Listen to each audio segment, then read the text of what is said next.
Hi, I'm Owen Honey, your local DIY enthusiast from Builders Warehouse, while we continue our revamp of a teenager's room.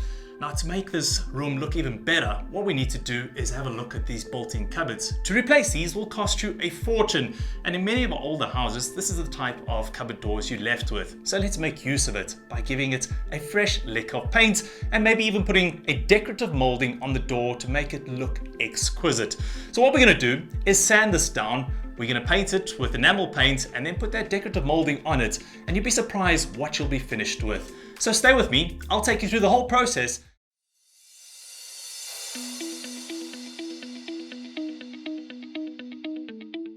So we removed the doors from the hinges and put them aside because it's going to be easier to work in an outdoor environment like this, and we can lay it down in order to sand it down and paint it at a later stage. So in order to complete this task, you're going to need hardwood half round. Meranti is good enough. I bought a 3.6 meter length, but I needed at least 4 lengths of that to get our moldings done. You also need a miter box. You're going to need a sander, a hammer, panel pins, screwdrivers, a pencil, tape measure, wood filler is essential. We've also got this Pro Nails glue, enamel paint, and a roller and tray. So that's all you need to complete this task. Oh, don't forget, you also need a mask. It gets quite dusty out there while you're sanding and while you're cutting some of the wood. So essential, get yourself a mask and that will keep you protected. So let's get cracking. Let's get into this task and try to complete it as soon as possible.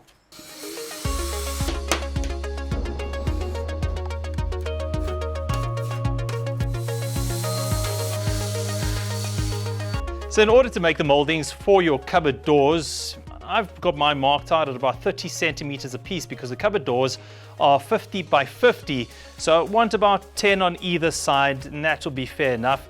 So mark off 30 centimeter sections.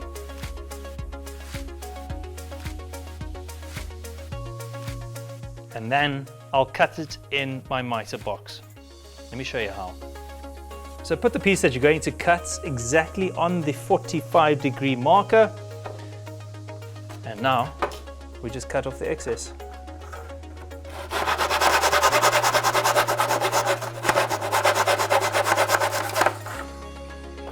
Perfect, 45 degrees. To do the other side. And there you go. You're going to cut 4 of those to make up one of your decorative moldings. So to attach our moldings to the doors, I suggest 2 methods of doing it. Firstly, using a no-nail solution or glue. Then you're also going to attach it using panel pins, just to make extra sure that it doesn't go anywhere. Those panel pins will stay in place and will be there for a lifetime.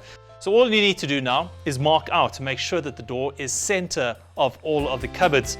Like I said, they're 30 centimeter boxes, each of these, and I need to make 10 centimeters on each of the sides, so just mark it out with a pencil. So using your no nails adhesive, just make a couple of blobs at the back. Remember, it doesn't have to be measured out or anything like that.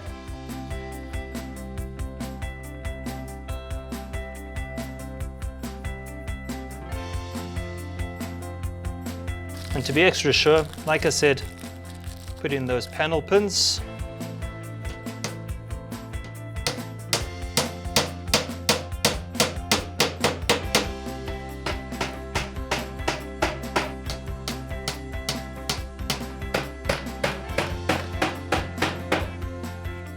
Just wipe off the excess glue if there is any at all.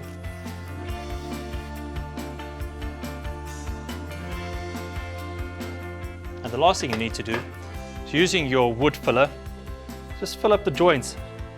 So when you paint it, it looks nice and neat. Voila, there you go. Before painting your doors with the enamel paint, mask off the decorative moldings with masking tape. That'll keep them white. Then continue painting with your enamel paint before removing the masking tape to reveal the white moldings. There we go. So, one door down, only 5 to go.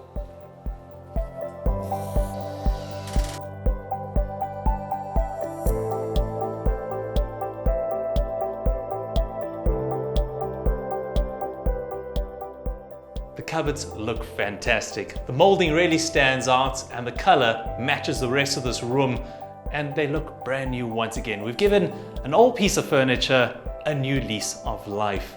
For more on this project and other projects through Builders Warehouse, all you need to do is visit our YouTube page or go to our website, which is www.builders.co.za. Get to Builders, get it done.